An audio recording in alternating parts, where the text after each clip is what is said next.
అధ్యాయము 20-23 వరకు చదువుకున్నాం. నా కుమారుడా, నా మాటలను ఆలకింపుము, నా వాక్యములకు నీ చెవియొగ్గుము. నీ కన్నుల ఎదుట నుండి వాటిని తొలగిపోనీయకుము. నీ హృదయమందు వాటిని భద్రం చేసుకొనుము. దొరికిన వారికి అవి జీవమును, వారి సర్వ శరీరములకు ఆరోగ్యమును ఇచ్చును. నీ హృదయంలో నుండి జీవధారలు బయలుదేరును. కాబట్టి అన్నిటికంటే ముఖ్యముగా నీ హృదయంను భద్రంగా కాపాడుకును. దేవుడి పరిశుద్ధ లేఖన భాగాన్ని దీవించి ఆశీర్వదించుగాక. ఆమేన్. కొలస్సై 1:27 అన్యజనులలో ఈ మర్మము యొక్క మహిమైశ్వర్యము ఎట్టిదో అది అనగా మీ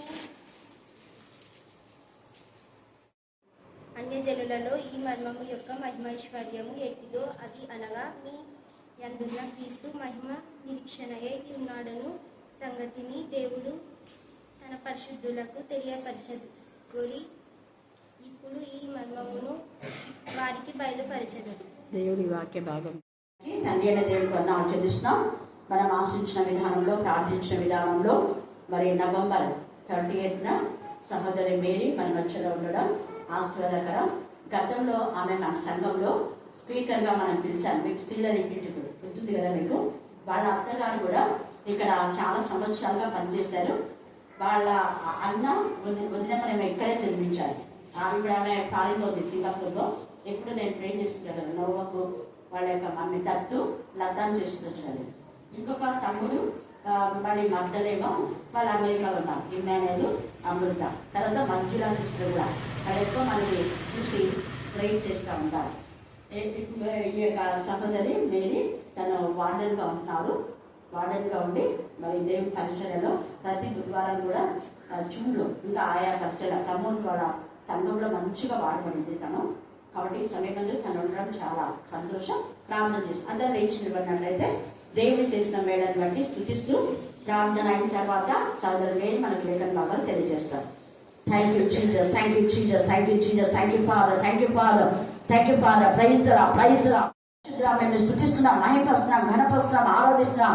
ఆరాధనకు పాత్రలు, స్థుతికి యోగ్యం, ఎంతైనా నమ్మదగిన, ఎంతైనా చాలినంత దేవుడు ప్రభా. స్థుతిలో మూలంలో ఆశీర్వాదం దేవుడు అయినందుకు మేము స్తుతిస్తున్నాం. స్థుతి చేయడం నీకు ఇంపైన శ్వాస యాగంగా ఉన్నందుకు మేము స్తుతిస్తున్నాం. దేవ నా ప్రభా, స్థుతి నీకు ఇంపైన ధూపంగా ఉన్న విధానం బట్టి మేము స్తుతిస్తున్నాం. ఇంతవరకు పాటల ద్వారా మా తల్లి బిడ్డలు చేసిన స్థుతి యాగము దేవ ధూపమై మీ తల్లిలో చేరిన విధానం బట్టి మేము స్తుతిస్తున్నాం. చిన్న పిల్లలతో సహా పెద్దలు కలిసి దేవాని నామం కనపరిచిన విధానం బట్టి మేము స్తుతిస్తున్నాం. తండ్రి చూద్దాం దేవా, గత సంవత్సరం అందరిలో నవంబర్ 38 వరకు మీరు మమ్మల్ని ఆశ్రయించి కాపాడి నీ రెక్కల చాలా దాచుకొని బయట వెపన్స్ గా నా ప్రదేశంలో బిడ్డలందరూ మీరు వాడుకున్నందుకు మీకు ఎంత స్తుతించా కూడా తక్కువే. ప్రతి బిడ్డలు వాళ్ళ యాంగిల్ వాళ్ళు మీరు వాడుకున్నారు. ఎవరి బిడ్డలను అతని దేవా తమ ఎవరి చుట్టూ మీకు సమర్పించి లేఖన భాగాలు తెలియచేయడానికి చిన్న బిడ్డలు ప్రతి రోజు దేవా నా తన ఎక్కడ వాక్యాలు చెప్పడానికి మరి పెద్దలు చదువు రాకపోయినా దేవ వారి పాడి నేను స్థుతించడానికి ప్రార్థించడానికి వారి యొక్క నాలుగో మీరు తాకి మీ ఆత్మలో శక్తితో నింపిన దేవా స్తోత్రం. దేవా ఈ సమయం దగ్గర ప్రతి బిడ్డ ఆత్మశక్తితో నింపమని ప్రార్థిస్తున్నాను. మరి ముఖ్యంగా వాక్యం చెప్పిన నేను బిడ్డలు మాత్రమే మేరే మీ ఆత్మశక్తితో మీరు నింపమని ప్రార్థిస్తున్నా. వాక్యంతో మీరు మార్చమని ప్రార్థిస్తున్నా. వాక్యం బయట వెళ్ళించినప్పుడే ఆత్మీయ, మానసిక, శారీరక రుగ్మత నుంచి విడిపించమని ప్రార్థిస్తున్నా. వాక్యం ద్వారా స్వస్థపరచండి, వాక్యం ద్వారా బలపరచండి, వాక్యం ద్వారా సరిదిద్దండి, వాక్యం ద్వారా హెచ్చరించండి, వాక్యం ద్వారా గమనించండి, వాక్యం ద్వారా బుద్ధి చెప్పమని ప్రార్థిస్తున్నాం. దేవా పడిపోయిన ఆత్మల మీద లేవనెత్తమని ప్రార్థిస్తున్నాం. శ్రోత దేవా వాక్యము ద్వారా విధేయత లేకుండా నా ప్రవర్తన ఎవరు మీరు అంచు కాలేదు. విధేయత గల జీవితం ప్రతి బిడ్డకు దయచేయమని ప్రార్థిస్తున్నాం.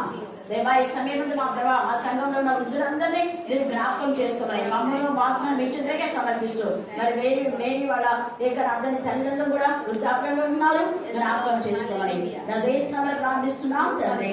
ఆమేన్ ఆమేన్. కర్నూలుకి వచ్చినప్పుడంతా కూడా అక్క వాళ్ళ అన్న వాళ్ళు ఉన్నారు, కాంతి అక్క తెలుసు కదా, కాంతి అక్క వాళ్ళ ఇంటికి వచ్చేవాళ్ళు అక్క వాళ్ళు. అలా వచ్చినప్పుడు మా ఇంటికి కూడా వచ్చి ప్రేయర్ చేసేవాళ్ళు, మా మమ్మీ దగ్గరికి మా అక్క వాళ్ళ దగ్గరికి. కాంతి అక్క నేను ఇద్దరం క్లాస్మేట్స్ అన్నమాట. అయితే అక్క వేరే స్కూల్, నేను తెలుగు మీడియం, అక్క ఇంగ్లీష్ మీడియం. సో ఆ విధంగా మేమందరం కూడా చిన్నప్పటి నుంచి అక్క దగ్గర పెరిగిన పిల్లలం అన్నమాట. మమ్మల్ని పెంచి ఆత్మీయంగా పోషించినటువంటి మా ఆత్మీయ తల్లి అని నేను అక్క గురించి చెప్పడానికి ఎంతో సంతోషిస్తున్నాను. ప్రభుకి ఈ విషయమై మహిమ కలుగును గాక. ఆమె మన వాక్య ధ్యానంలోకి వెళ్దాం.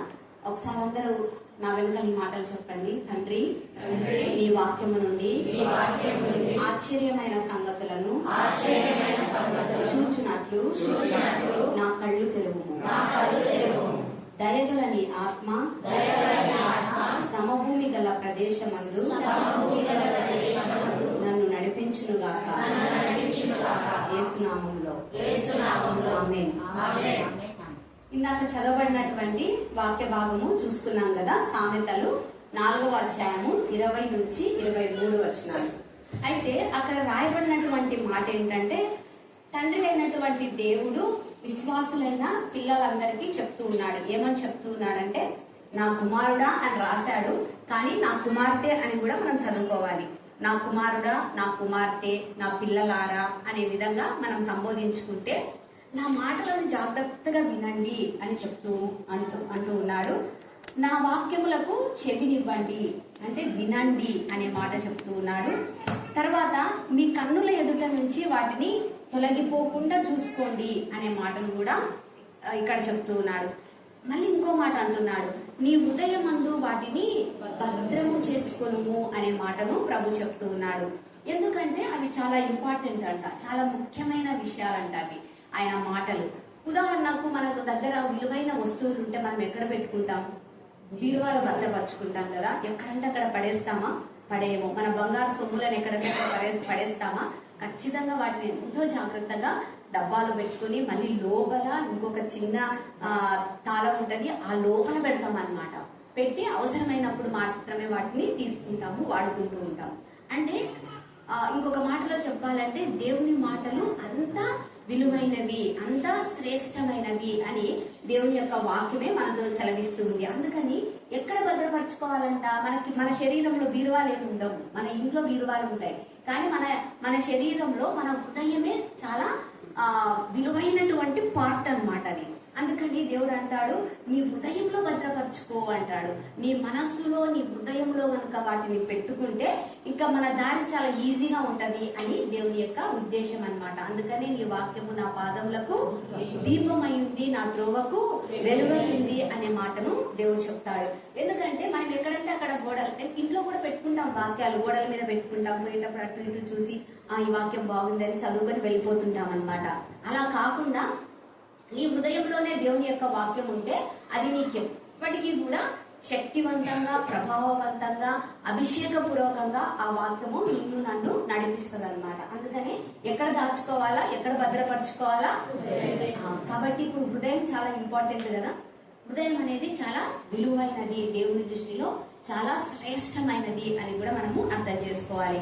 తర్వాత ఎందుకు అలా హృదయంలో భద్రపరచుకోవాలంటే 22వ వచనం అంటుంది, అది దొరికిన వారికంట జీవము సర్వ శరీరమునకు ఆరోగ్యమును ఇస్తాయంట. ఇప్పుడు మనలో ఎంతమందికి అనారోగ్యం ఉంది? తలనొప్పి ఉంటది, కడుపు నొప్పి ఉంటది, కష్టం ఉంటది, దుఃఖం ఉంటది. పొద్దున్న లేస్తే కొద్దిసేపే ఆనందంగా ఉంటాం, మళ్ళీ తర్వాత భారం అంతా మన మీదకి వచ్చినట్లుగా మనం ఇబ్బందులు పడుతూ ఉంటాం. అంటే ఎక్కడో మన యొక్క జీవితం, మన శరీరంలో ఆరోగ్యము మిస్ అవుతుంది అనమాట. కానీ ఆరోగ్యము పోగొట్టుకోవడము దేవుని చిత్తం కాదు అని కూడా ఈ వాక్యాన్ని బట్టి మనకు అర్థమవుతుంది. అయితే అపవాది ఏం చేస్తాడంటే ఎట్లయినా సరే వీళ్ళని ఏదో ఒక రకంగా పాడు చేయాలా, ఇబ్బంది చేయాలా, ఆరోగ్యమే లేకుండా చేయాలా. వీళ్ళు ఆరోగ్యం ఉంటే కనుక చక్కగా పాటలు పాడతారు, దేవుణ్ణి బాగా మహిమపరుస్తారు, ఎక్కడికంటే అక్కడికి వెళ్ళి సువార్తను ప్రకటిస్తారు. కాబట్టి వీళ్ళకు ఆరోగ్యం లేకుండా చేస్తే చాలా ఈజీ అవుతుంది అని వాడు అనుకుంటాడు అనమాట. కానీ దేవుని యొక్క వాక్యం ఏమంటుందంటే, ఏం లేదు, నీవు ఆరోగ్యం పొందుకోవటానికి నా మాటలు తీసుకొని నీ హృదయంలో భద్రపరచుకో, నీ సర్వ శరీరానికి తల నుంచి అరికాలు వరకు నీకు ఆరోగ్యం వస్తుంది అనే మాటను దేవుని యొక్క వాక్యం సెలవిస్తుంది అనమాట. కాబట్టి దేవుని వాక్యమే నిజమైనది కదా, దాన్నే మనం నమ్మాలి. సో ఆ విధంగా ఆయన మాటలు మన సర్వ శరీరానికి జీవమునిస్తాయి, ఆరోగ్యాన్ని ఇస్తాయి. తర్వాత చూడండి 23వ వచనం చాలా ప్రాముఖ్యమైనటువంటి మాట. నీ హృదయములో నుండి జీవధారలు బయలుదేరును. కాబట్టి ఏం చేయాలంట? అన్నిటికంటే ముఖ్యముగా నీ హృదయమును భద్రముగా కాపాడుకోను. ఎంత జాగ్రత్తగా ఉండమని ప్రభు చెప్తున్నారో ఈ మాటను బట్టి మనకు అర్థమవుతుంది కదా. కాబట్టి మన యొక్క హృదయాన్ని చాలా జాగ్రత్తగా భద్రపరచుకోవాలా. కారణం ఏంటంటే నీ హృదయములో నుండి జీవధారలు ఆ ఊటల మాదిరి బయటికి వస్తూనే ఉంటాయంట. అవి ఆగిపోయేటువంటి చాయిస్ ఇక్కడ లేదు. అవి కంటిన్యూగా నీ హృదయంలో నుంచి ఒక జీవజల నదులు, జీవజల ఊటలు ఎట్లా బయటికి వస్తూ ఉంటాయో అలాగే వస్తూ ఉంటాయి అని దేవుని యొక్క వాక్యము సెలవిస్తుంది అనమాట. అందుకనే యోహాను సువార్తలో కూడా ఒక చోట అంటాడు, వాని కడుపు ఎవడైతే నా యందు విశ్వాసం ఉంచుతాడో వాని కడుపులో నుండి జీవజల నదులు ప్రవహిస్తాయంట. సో ఇక్కడ హృదయము కడుపు అని అంటే హృదయానికి కూడా సాదృశ్యమే అనమాట. కాబట్టి దేవుని యొక్క మాటలను నువ్వు ప్రతిరోజు వింటూ ఉంటావు, వాక్యము వారం వెంబడి వారం ఇక్కడికి వచ్చి వింటూ ఉంటావు, లేదా ప్రతి రోజు మనము మన యొక్క బైబిల్ స్టడీలో మన రెగ్యులర్ గా మనం వాక్యం చదువుకుంటూ ఉంటాం, ప్రార్థన చేసుకుంటూ ఉంటాం. అయితే మనం విన్నప్పుడు అంతా కూడా ఆ వాక్యాన్ని తీసుకొని పోయి మన యొక్క హృదయంలో భద్రపరుచుకున్నప్పుడు మనకి ఏం జరుగుతుంది? మనకు జీవము వస్తుంది, మన సర్వ శరీరానికి ఆరోగ్యము వస్తుంది. అంత మాత్రమే కాకుండా మన యొక్క హృదయంలో నుండి జీవజల ధారలు, జీవపు ఊటలు బయటకు వస్తాయి అన్నమాట. ఆ జీవపు ఊటలు అవసరం అంటే పనికిరానిగా, అవి ఎంతో ఆశీర్వాదకరమైనటువంటి అన్నమాట. మనకు మాత్రమే కాదు, మనతో ఎవరెవరైతే కనెక్ట్ అయి ఉంటారో, కొన్నిసార్లు హిందువులు, విశ్వాసం లేని వాళ్ళు, క్రీస్తుని ఎరుగనటువంటి వాళ్ళు మనతో పాటు నడుస్తూ ఉంటారు. మనం పనిచేసే చోట, మనం స్కూల్లో, మన కాలేజ్లో, మన ఇళ్ళ చుట్టూ ఎక్కడైనా కూడా ఉంటారనమాట. సో వాళ్ళందరికీ కూడా మీ దగ్గర జీవపు ఊట ఉంటే అది వాళ్ళకు కూడా ఆశీర్వాదకరమే. ఓకే, సో అందుకనే ప్రభు ఏమంటున్నాడంటే నీ హృదయమును చాలా భద్రముగా కాపాడుకోవాలా. కాపాడుకుంటూ ఆయన మాటలను వాటిలో స్టోర్ చేసుకుంటూ నింపుకుంటూ ఉండాలా. నింపుకుంటూ ఉన్నప్పుడు అవి నీకు మాత్రమే కాదు, నీ చుట్టూ ఉన్న వారందరికీ కూడా ఆ జీవపు ఊటలు ఆశీర్వాదకరంగా ఉంటాయి అని దేవుని యొక్క వాక్యము సెలవిస్తుంది అనమాట. సో ఇక్కడ ఇంకొంచెం మనము ముందుకు వెళ్దాం. కొలస్సీలకు రాసినటువంటి పత్రిక 1వ అధ్యాయం 27వ వచనంలో చెల్లి ఒక మాట చదివింది. మళ్ళీ ఒకసారి చదువుతారా? అన్యజనులలో ఈ మర్మము యొక్క మహిమైశ్వర్యం ఎట్టిదో అది అనగా మీ యందున్న క్రీస్తు మహిమ నిరీక్షణయే ఉన్నాడన్న సంగతిని దేవుడు తన పరిశుద్ధులకు తెలియపరచగోరి ఇప్పుడు ఆ మర్మమును వారికి బయలుపరచను. Thank you sister. ఇక్కడ చూడండి, మీ హృదయములో నుండి ఏం బయలుదేరుతాయి? జీవధారలు బయలుదేరుతాయి. ఇది అందరికీ చెప్తే అర్థం కాదు. ఎక్కడి నుంచి వస్తుందబ్బా, నా హృదయంలో నుంచి బయటికి కనిపించట్లేదు అని అనిపిస్తుంది. అనిపించదా? అంటే ఇదేంటి? ఇది ఒక మర్మం అన్నమాట. ఇది మనకు తెలియనటువంటి, కనిపించినటువంటి ఒక రకమైనటువంటి రహస్యంగా మనకు చెప్పబడి ఉంది. అయితే ప్రభు అంటూ ఉన్నాడు, ఆ మర్మము సాధారణమైన మర్మం కాదు, సీక్రెట్ కాదు. అది చాలా మహిమైశ్వర్యముతో కూడినటువంటిది. నీ హృదయంలో నుండి వచ్చేటువంటి జీవధారలు, ఆ జీవపు ఊటలు మహిమైశ్వర్యముతో కూడినటువంటివి అని దేవుని యొక్క వాక్యము చెప్తూ ఉందన్నమాట. ఏంటి ఆ మహిమైశ్వర్యం అంటే? అనగా ఏమంటున్నాడు? మీ యందున్న క్రీస్తు మహిమ నిరీక్షణ అయి ఉన్నాడు. క్రీస్తు ఎక్కడున్నాడు? చర్చిలో ఉంటాడు, పరలోకంలో ఉంటాడు. ఎస్, మన హృదయంలో ఉంటారు. అమ్మగారు చాలా చక్కగా చెప్పారు. ఎక్కడున్నాడు క్రీస్తు అని అంటే మనము అంటే ఎక్కువ సమాధానం పరలోకంలో ఉంటాడు, లేదంటే పైన చూపిస్తాం అన్నమాట. పైన ఉంటాడు దేవుడు అన్నట్టు చూపిస్తాం. కానీ ఒక విశ్వాసి ఈ చెప్పాల్సినటువంటి అడ్రస్సింగ్ ఏంటంటే క్రీస్తు నా హృదయంలో ఉన్నాడు అనే మాటను చెప్పగలగాలి. ఎందుకు? క్రీస్తును తన సొంత రక్షకునిగా అంగీకరించి ఉన్నాడు కాబట్టి క్రీస్తు ఎక్కడో లేడు, తన యొక్క హృదయంలోనే క్రీస్తు జన్మించి ఉన్నాడు అని. మనము ఇప్పుడు 25న క్రిస్మస్ చేసుకుంటాం, కానీ మనం ఎప్పుడో క్రిస్మస్ చేసేసుకున్నాం. ఆ క్రిస్మస్ అనేది మనకు రోజు రోజు జరుగుతూనే ఉంటది. కాకపోతే మనం సెలబ్రేషన్ మోడ్ లో చేయము. ఇంకా December 25 ఒక్కటి మనము సెలబ్రేషన్ మోడ్ లో చేసుకుంటాం, అంతే కదండి. కాబట్టి క్రీస్తునందు ప్రేమైనటువంటి విశ్వాసులందరూ కూడా చెప్పాల్సినటువంటి మాట ఏంటంటే క్రీస్తు ఎక్కడున్నాడు అంటే నా యందున్నాడు. అందుకనే వాక్యం ఏమంటుందంటే మీ యందున్న క్రీస్తు. ఏమంటుంది? మీ యందున్న క్రీస్తు అంటే Christ is in you and you are in Christ అని కూడా మరొక చోట చెప్పబడింది అనమాట. ఈ క్రీస్తు ఏమై ఉన్నాడంట? మహిమ నిరీక్షణ అయి ఉన్నాడు. నిరీక్షణ అంటే ఏమి? ఆధారం లేనప్పుడు అది జరుగుతాది అనేటువంటి ఒక చిన్న నమ్మకం అన్నమాట. నిరీక్షణ కలిగి విశ్వాసకే ఉంటది ఆ నిరీక్షణ. కొన్నిసార్లు ఎట్లుంటదంటే మన పరిస్థితి ఇంకా ఆరోగ్యం అంతా చెడిపోయి ఉంటది అనమాట. డాక్టర్లు అందరూ అంటారు లేదు ఇంకా అయిపోయింది, మేమేం చేయలేము, మా ప్రయత్నాలన్నీ చేసినాము డాక్టర్ గా, కానీ ఇంకా దేవుడే చేయాలా అని చెప్పే కండిషన్స్ కూడా కొంతమంది జీవితాల్లో మనం చూస్తున్నాం. అయితే వాళ్ళు వచ్చి లాస్ట్ మూమెంట్ లో అక్క దగ్గరకు వచ్చి కొంతమంది ప్రార్థన చేయించుకుంటారు. ప్రార్థన చేయించుకున్న తర్వాత మళ్ళీ వాళ్ళ ఆరోగ్యం ఏమవుతుంది? మళ్ళీ చక్కగా మారడం స్టార్ట్ అవుతుంది అనమాట. అంటే అక్కడ ఏమైంది? హోప్ లేదు, ముందు కండిషన్స్ అనుకూలంగా లేవు, కానీ దేవుని దగ్గరికి వచ్చిన తర్వాత ప్రార్థన చేసిన తర్వాత దేవుని మాటను బట్టి వాగ్దానాన్ని బట్టి వాళ్ళల్లో మళ్ళీ చిగురు ప్రారంభమైంది. యెషయి ముద్దు నుండి ఏమొచ్చింది? చిగురు వచ్చింది కదా. సో అటువంటివి అన్నమాట. మహిమ నిరీక్షణ అంటే మన జీవితానికి కొన్నిసార్లు ఇంకా హోప్ అనేది ఉండదు, నిరీక్షణ ఉండదు, నాకు మేలు జరుగుతాదన్న ఆశ ఉండదు. కానీ ప్రభు అంటాడు మీ యందున్న క్రీస్తు వాటికంటే ఎక్కువైనటువంటి నిరీక్షణను మీ యందు ఉంచాడు అని దేవుని యొక్క వాక్యము సెలవిస్తుంది అనమాట. కాబట్టి మనం ఇప్పుడు ఎప్పుడైనా దిగులు పడొచ్చా? ఇంకా నాకేం లేదని మాట్లాడొచ్చా? అనడానికే ఛాయిస్ లేదనమాట.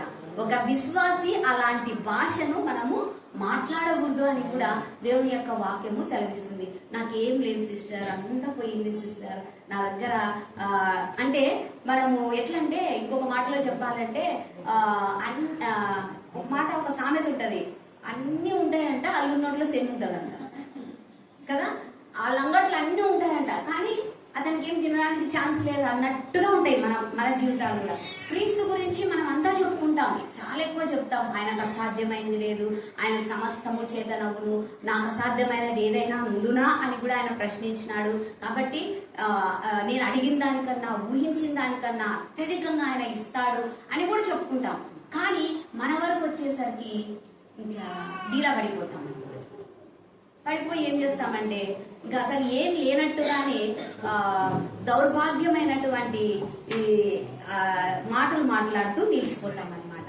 కానీ ఈరోజు పరిశుద్ధాత్మ దేవుడు మనందరితో కూడా ఏమని సెలవిస్తూ ఉన్నాడంటే మీ యందున్న క్రీస్తు సాధారణమైనటువంటి వ్యక్తి కాదు. మీ యందున్న క్రీస్తు ఎటువంటి వ్యక్తి అంటే మహిమ నిరీక్షణ అయినటువంటి వ్యక్తి. ఆయన దగ్గర నువ్వు పొందుకోలేనిది ఏదీ లేదు. నువ్వు కావాలని అడిగిన దానికంటే కూడా ఆయన అత్యధికంగా అనుగ్రహించే శక్తి కలిగినటువంటి క్రీస్తును నీవు కలిగి ఉన్నావు. కానీ క్రీస్తును కలిగి కూడా మనం ఏం చేస్తామంటే కొన్నిసార్లు భక్తిని ఆశ్రయించని వాళ్ళలాగా ఉంటాం, శక్తిని ఆశ్రయించని వాళ్ళలాగా నడుస్తూ ఉంటాం అన్నమాట. అంటే అది మనకు మైండ్. అందుకని దేవుడు అంటాడు నీ హృదయంలో ఈ మాటను భద్రము చేసుకో అంటాడు. ఈ హృదయంలో అంటే నీ హృదయంలో భద్రం చేసుకుంటే ఈ హృదయం ఎప్పుడు మనస్సుకు చెప్తా ఉంటది, ఇదిగో ఈ మాటను గుర్తుపెట్టుకో, ఇదిగో ఈ మాటను గుర్తుపెట్టుకో అని చెప్తా ఉంటది అనమాట. అలా చెప్తూ ఉన్నప్పుడు ఆ మాట నీ మనసులో, నీ హృదయంలో ఉన్న మాట నీ మనసులోకి వచ్చినప్పుడు నీ తల కరెక్ట్ గా పనిచేస్తుంది.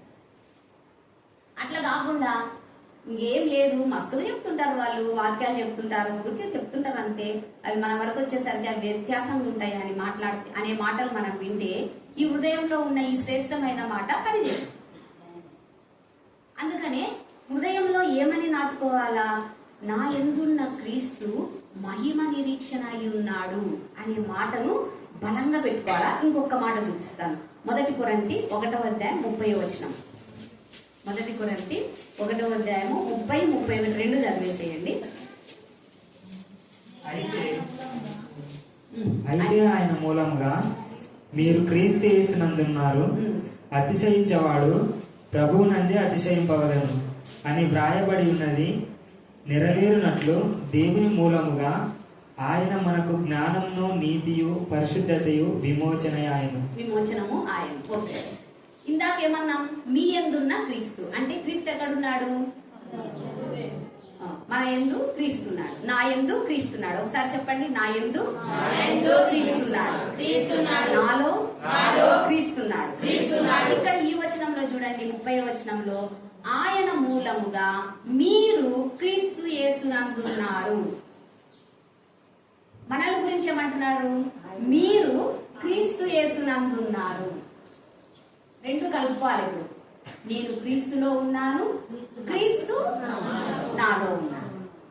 క్రీస్తు నాలో ఉన్నాడు, నేను క్రీస్తులో ఉన్నాను. ఇప్పుడు విడది నీకు ఛాన్స్ ఉందా? ఈ మాట నీ హృదయంలో భద్రపరచుకోవాలన్నమాట. Christ is in me, I am in Christ. English లో క్రీస్తు నా యందు ఉన్నాడు, నేను క్రీస్తు నందు ఉన్నాను. ఆ క్రీస్తు నీకేమై ఉన్నాడంట? ఆయన మనకు జ్ఞానమును నీతియు పరిశుద్ధతయు విమోచనమును ఆయను. ఈ 4 ఆయన మనకై ఉన్నాడంట. ఫస్ట్ ఏంటి? మహిమ నిరీక్షణ అయి ఉన్నాడు. ఆ మహిమ నిరీక్షణ ఏంటంటే జ్ఞానము, నీతి, పరిశుద్ధత, విమోచన. ఇవి నీ జీవితానికి కావలసినవి అన్నమాట. నీ జీవితం జీవించడానికి జ్ఞానం లేకపోతే కష్టమే కదా. కాబట్టి నువ్వు జీవించటానికి కావలసిన జ్ఞానం అంతా ఎవరి దగ్గర ఉంది? క్రీస్తునందు. ఆ క్రీస్తు ఎక్కడున్నాడు? నీ యందున్నాడు. నువ్వెక్కడున్నావు? క్రీస్తునందున్నావు. కాబట్టి క్రీస్తునందున్న జ్ఞానం ఇప్పుడు ఎవరిది? ఇప్పుడు అనొచ్చా నాకు జ్ఞానం లేదని? అనకూడదు అన్నమాట. ఓకే, కాబట్టి చదువుకునే విద్యార్థులు ఈ విషయం గట్టిగా పట్టుకోండి. ఆ జ్ఞానం నీలోనే ఉన్నాడు కాబట్టి ఆ జ్ఞానము నీవు చదవగలిగినంత దానికంటే కూడా ఎక్కువ చదివిస్తారు అనమాట. నాకు రాదు, నాకు మర్చిపోతుంది ఉంది, నాకు గుర్తు లేదు, నేను మర్చిపోతాను, నాకు లెక్కలు అర్థం కాలేదు, నాకు సైన్స్ అర్థం కాలేదు, ఇవన్నీ కుదరవు. ఈ జ్ఞానము ఉన్నారు అన్నీ వస్తాయి అన్నమాట. ఓకే, సో అదనమాట. అంటే ఇది చదువుకొక్కటే కాదు, నువ్వు కుటుంబంలో జీవించడానికి కూడా జ్ఞానం కావాలా.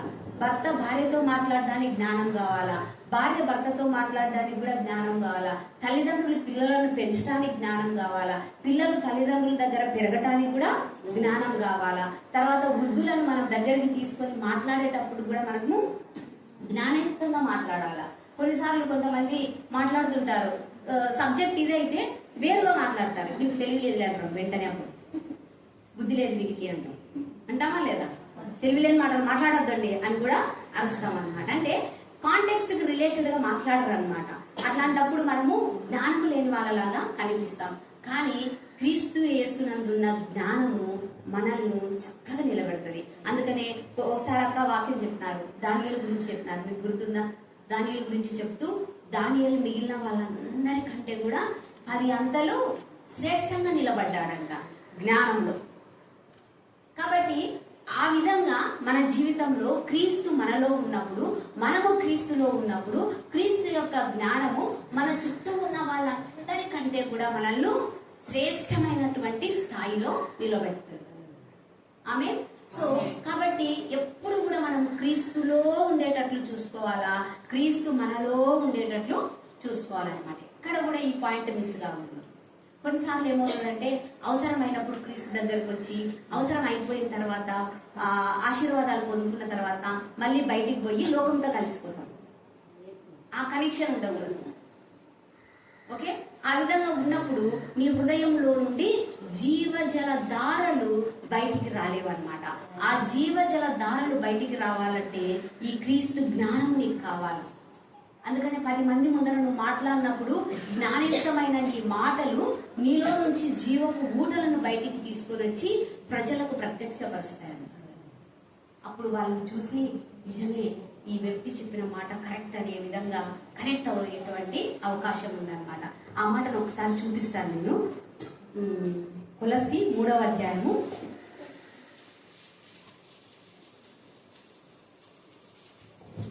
4వ వచనం. మనకు జీవమై ఉన్న క్రీస్తు ప్రత్యక్షమైనప్పుడు మీరును ఆయనతో కూడా మహిమయందు ప్రత్యక్షపరచబడుదురు.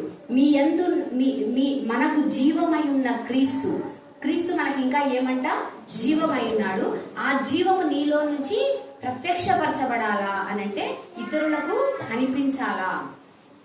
ఓకే, సో ఆ విధంగా కనబడే విధంగా మన యొక్క జీవిత విధానము దేవుని సన్నిధిలో మలుచుకోవాలన్నమాట. సరే, ఇక్కడ రెండవ మాట చూద్దాం. ఆయన జ్ఞానమై ఉన్నాడు. రెండవది నీతి అయి ఉన్నాడు. మనమందరం కూడా నీతిమంతులమని చెప్పుకోవచ్చా? కానీ ధైర్యం చాలదు కదా. ఎక్కడో ఒక చోట ఒక చిన్న మిస్టేక్ చేసింటామని చెప్పి అంత కాదులే అని చెప్పుకుంటాం అన్నమాట. అందుకని ఎప్పుడు కూడా మనం ఏమంటామంటే నేను పాపిని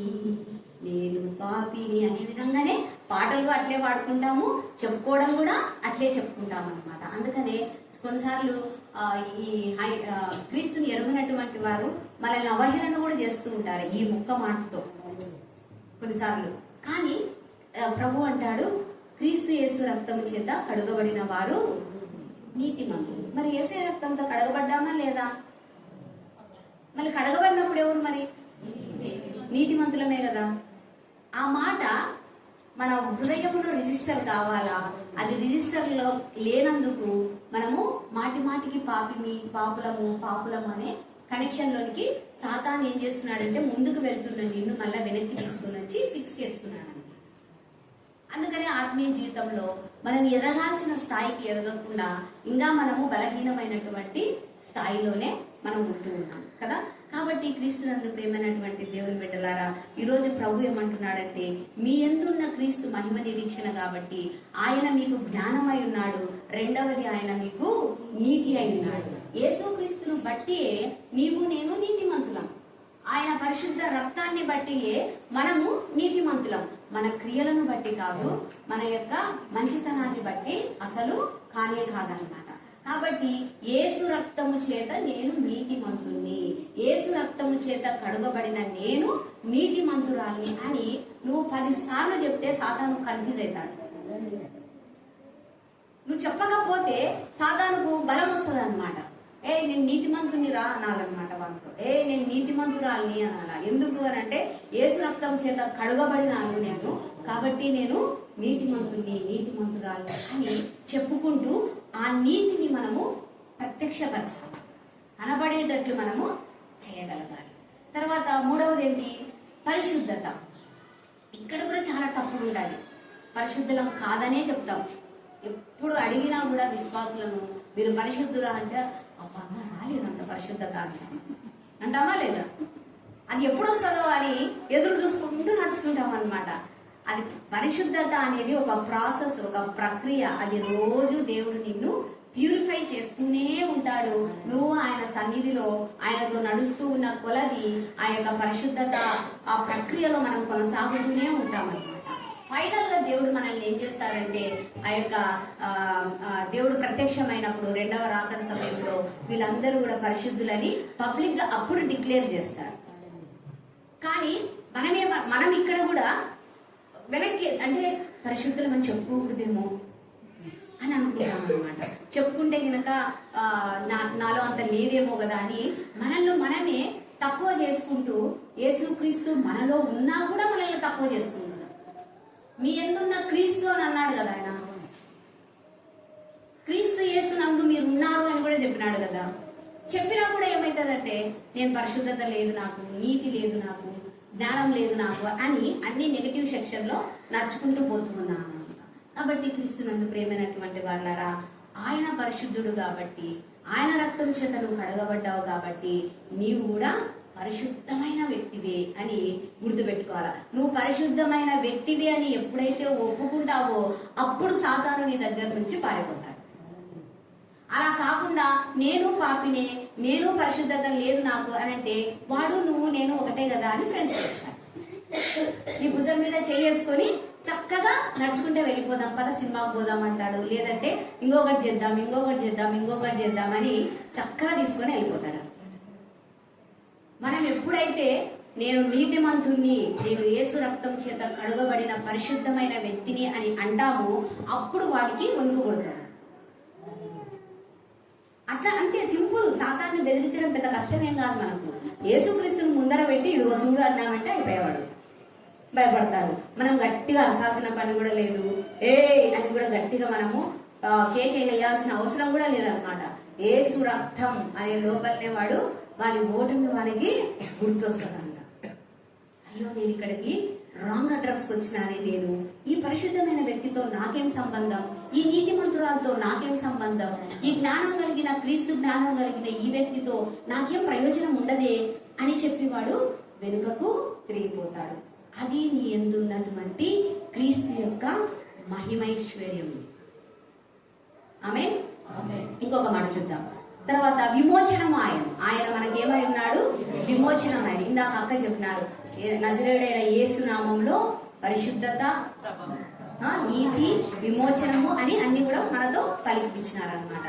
కాబట్టి క్రీస్తునందు ప్రేమైనటువంటి వాళ్ళారా, విమోచనము అంటే ప్రతి దాని నుంచి కూడా గొప్ప విడుదల.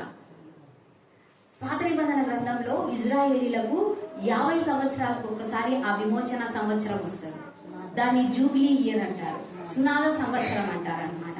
అంటే ఆ 50 సంవత్సరాలు ఏదైనా వాళ్ళు ఒక వస్తువును అమ్ముకుంటే, ఆ పొలాన్ని అమ్ముకున్నప్పుడు లేదా వాళ్ళు బానిసలుగా అమ్మబడినప్పుడు 50 సంవత్సరాల వరకు వాళ్ళకి విడుదల రాదు. కానీ ఎప్పుడైతే 50వ సంవత్సరం వస్తుందో అప్పుడు అంటే వాళ్ళు వాళ్ళ ఆస్తులన్నీ వాళ్ళకి తిరిగి వస్తాయి, వాళ్ళ బానిసత్వం అంతా కూడా సంఖ్యలన్నీ కూడా తెరచబడతాయి అన్నమాట. అందుకని ఆ జూబ్లీ ఇయర్ ను చాలా గొప్పగా చేసుకుంటారంట ఇశ్రాయేలీలు. కాబట్టి క్రీస్తునందు ప్రేమైనటువంటి వాళ్ళారా, ఈ విమోచనము నీకు 50 సంవత్సరాలకు ఒక్కసారి కాదు. యేసు క్రీస్తుని ఎందున్నందుకు ప్రతి క్షణము నీకు విమోచనమే. నువ్వు ఎప్పుడు కూడా అపవాది యొక్క సంఖ్యలతో కట్టబడటానికి, బంధించబడటానికి ఆస్కారమే లేదన్నమాట. ఎప్పుడు క్రీస్తు నా ఎందున్నాడు అనే మాటతో నీవు కనెక్ట్ అయినప్పుడు, నేను క్రీస్తు యేసునందున్నాను అనే మాట నీలో రిజిస్టర్ అయినప్పుడు. కాబట్టి ఈ బలమైనటువంటి మాటను నీ యొక్క హృదయంలో భద్రపరుచుకున్నప్పుడు నీ హృదయంలో నుండి వచ్చేటువంటి ఆ జీవపు ఊటలు ఒక్కొక్కరికి ఆశీర్వాదకరంగా ప్రభు చేస్తాడు అని వాగ్దానం చేస్తున్నాడు. కాబట్టి క్రీస్తునందు ప్రేమైనటువంటి వాళ్ళారా, ఈ సత్యం తెలిసినటువంటి ఒక సెయింట్ ప్యాట్రిక్ అంటారు ఆయనను. అతను మంచి దైవ సేవకుడు, క్యాథలిక్ బ్యాక్గ్రౌండ్ నుంచి వచ్చినటువంటి సేవకుడు ఆయన ఇంకా పదే ఎప్పుడు ఇదే మాట చెప్పుకునేవాడంట. Christ is in me, I am in Christ, Christ is in me, I am in Christ. క్రీస్తు నాలో ఉన్నాడు, నేను క్రీస్తు నందున్నాను, క్రీస్తు నా పైన ఉన్నాడు, క్రీస్తు నా కుడి ప్రక్కన ఉన్నాడు, క్రీస్తు నా ఎడమ ప్రక్కన ఉన్నాడు, క్రీస్తు నా ముందున్నాడు, క్రీస్తు నా వెనుకున్నాడు, క్రీస్తు నా చుట్టూ ఉన్నాడు అని అదే మాటను ఎన్నోసార్లు ధ్యానించేవాడంట. తను ఇంట్లో ఉన్నప్పుడు ప్రతిసారి ఈ కనెక్షన్ లోనే ఉండేవాడంట. ఆ విధంగా ఆయన దేవుని యొక్క సేవ చేస్తూ, పరిచర్య చేస్తూ ముందుకు వెళ్తున్నప్పుడు కొన్ని వందల మంది చనిపోయిన వాళ్ళని తిరిగి లేపాడు. ఒకసారి ఆయన అట్లా వెళ్తూ ఉన్నప్పుడు ఐర్లాండ్ దేశం గుండా పోతూ ఉన్నాడు. అయితే అక్కడ ఆ కాలంలో రాజులు కదా పరిపాలించేది. ఆ రాజు కుమారుడు చనిపోయినాడు. చనిపోతే ఇంకా ఒకటే ఒక కొడుకు, ఇంకా రాజరికం చేయడానికి లేదు. చనిపోయినప్పుడు ఇతని గురించి తెలిసినటువంటి వాళ్ళు ఆ రాజుతో అన్నాడంట, ఇట్లా సెయింట్ ప్యాట్రిక్ అని ఉన్నాడు, ఆయనైతే ఖచ్చితంగా లేపుతాడు, మీరు పిలిపియండి అని చెప్పినారంట. చెప్తే ఆయన పిలిపిస్తే పోతూ ఉన్నాడు. పోయినప్పుడు దారిలో ఏమైంది, ఇలా 2 అద్భుతాలు జరిగినాయి. దారిలో పోతూ ఉండగా ఒక ఆమె, ఒక స్త్రీ కూర్చొని ఏడుస్తుందంట. ఎందుకమ్మా ఏడుస్తున్నావు అని అడిగినాడు పోతూ. అడిగితే నాకు చిన్న పిల్లని మీద పెట్టుకొని ఏడుస్తుందంట. ఏడుస్తుంటే ఏమైందమ్మా అంటే పాము కరిసింది అని చెప్పిందండి. ఇంకా ఆ పిల్లోడికి అప్పటికే నొరుకు రావడము అవన్నీ జరుగుతున్నాయి. ఇంకా ఆ పిల్లోడు చనిపోతాడు అనే విధంగా పరిస్థితి ఇంకా ఆమెకు అర్థమైపోయి ఇంకా ఏడుస్తా ఉంటే పాము కుట్టింది అని అంటానే ఎక్కడ పోయింది ఆ పాము అడిగినాడంట. అదిగో ఆ పుట్టలో పోయింది అని చెప్పిందంట. చూపిస్తానే ఆయన ఆ పుట్టను కాలుతో ఇట్లా అన్నాడు. పాము బయటకు వచ్చింది. పాము బయటకు వస్తానే దాని తలనీట పట్టుకొని ఇక నిన్నడూ నువ్వు ఈ ప్రదేశానికి తిరిగి రాకూడదు అని ఇసిరి కొట్టాడంట పాము. ఐర్లాండ్ దేశంలో ఇప్పటికీ కూడా ఒక్క పాము కూడా ఉంది. మీరు జీకేలో ఈ ప్రశ్న అడుగుతారు మిమ్మల్ని, పాములు లేని దేశం ఏది అని అడుగుతారు. నువ్వు ఐర్లాండ్ అని రాస్తే నీకు మార్కులు పడతాయి. నువ్వు స్విట్జర్లాండ్ రాసినా ఇంకొకటి రాసినా మార్కులు పడవు. ఐర్లాండ్ లో ఇప్పటికీ కూడా ఒక్క పాము కూడా ఆ దేశంలో లేదు. ఎందుకు? క్రీస్తు నాలో ఉన్నాడు, నేను క్రీస్తునందున్నాను. ఆ మహిమైశ్వర్యము ప్రత్యక్షపరచబడింది. అవునా? అది ఎప్పుడో జరిగింది. ఇప్పుడు కూడా జీకే క్వశ్చన్ మారలేదు. అర్థమవుతుందా? తర్వాత ఆ రాజు దగ్గరికి వెళ్ళినప్పుడు ఆయన ఎప్పుడు ఎన్ని రోజులు ఆయన చనిపోయి అని అంటే అప్పటికే 10 రోజుల పైన అయిందంట. సర్లే తీయండి అన్నాడంట. ఆ పాతి పెట్టిన ముద్దను తీసిన తర్వాత Christ is in me, I am in Christ, Christ life is in you అని డిక్లేర్ చేసినాడంట. వెంటనే ఆ వ్యక్తి ఆ బిడ్డ లేచి బయటకు వచ్చేసి ఏమంటే మనకు తెలియదంటే ఈ అద్భుతాలు. కాబట్టి క్రీస్తునందు ప్రియ విశ్వాసులు మీరందరూ కూడా మనం ఆరాధించే దేవుడు సాధారణమైనటువంటి వ్యక్తిగా, ఆయన అసాధారణమైనటువంటి వ్యక్తి. ఆయన తన ఉనికిని మనలో పెట్టినటువంటి ప్రభువు. ఆయన పరిశుద్ధ రక్తం చేత విమోచించబడిన మనము ఎట్లా బ్రతుకుతున్నామంటే ఇప్పుడు కొన్నిసార్లు చెప్పాలంటే ఏమీ లేని వాళ్ళలాగా బ్రతుకుతున్నట్టుంది మన లైఫ్. అలా కాకుండా ఈరోజు వెలిగించబడాలనే ప్రభువు మనల్ని కూడా కోరుతున్నాడు. అందుకని క్రీస్తు నా యందున్నాడు, నేను క్రీస్తునందున్నాను అనే మాటతో ప్రతిరోజు నువ్వు కనెక్ట్ కావాలని ప్రభు కోరుతూ ఉన్నాడు. ఎందుకంటే ఆయన నీకు జ్ఞానమై ఉన్నాడు, ఆయన నీకు నీతి అయి ఉన్నాడు, ఆయన నీకు పరిశుద్ధత అయి ఉన్నాడు, ఆయన నీకు విమోచనము అయి ఉన్నాడు. ఈ మాటను నువ్వు భద్రపరుచుకున్నప్పుడు నీ హృదయములో నుండి జీవజల ధారలు, జీవపు ఊటలు అవి బయటికి వస్తాయి. ఆ యొక్క సెయింట్ ప్యాట్రిక్ ఏ విధంగా క్రీస్తును ప్రత్యక్షపరిచి ఉన్నాడో ఆ విధంగా నీ కుటుంబంలో, నీ చుట్టూ ఉన్న వారి మధ్యలో, నువ్వు పనిచేసే చోట క్రీస్తును నీవు ప్రత్యక్షపరిచేటువంటి అనుభవంలోనికి పరిశుద్ధాత్ముడు నిన్ను నడిపిస్తాడనమాట. కాబట్టి దేవుని యొక్క వాక్యం మనతో ఏమంటుందంటే మీ హృదయములు పరిశుద్ధాత్మునికి ఆలయమై ఉన్నాయని మీరు ఎరుగరా అనే మాటను కూడా ప్రభు యొక్క వాక్యము సెలవిస్తున్నది. కాబట్టి విన్నటువంటి యొక్క మాటలు మన వినికిడిలో ప్రభువు దీవించుగాక. ఈ అవకాశం ఇచ్చిన అక్కకు నా కృతజ్ఞతలు తెలియజేస్తున్నాను. ఇంకొక మాట చెప్పనివ్వండి. అక్క వాళ్ళ తల్లిదండ్రులు తెలుసు కదా, దేవదానమ్మ తాతగారు, తర్వాత అమ్మగారు. వాళ్ళు ఆ కాలంలోనే ఆత్మచేత నింపబడినటువంటి తల్లిదండ్రులు అన్నమాట. ఆ ఆత్మచేత నింపబడినటువంటి తల్లిదండ్రులు తమ పిల్లలను కూడా దేవుని యొక్క ఆత్మతో నింపబడేటట్లుగా వాళ్ళు చేసినటువంటి ప్రార్థన వల్ల అక్క మన మధ్యలో ఈరోజు క్రీస్తును ప్రత్యక్షపరిచేటువంటి రీతిని మనం చూస్తున్నాం. కాబట్టి క్రీస్తునందు ప్రియులారా మనం కూడా ఆత్మచేత నింపబడుతూ క్రీస్తును కలిగి మన యొక్క జీవితాలను మనము ఆశీర్వాదకరంగా చేసుకోవాలని ప్రభు పెట్ట నేను మీకు మనం చేస్తూ ఉన్నాను. Thank you.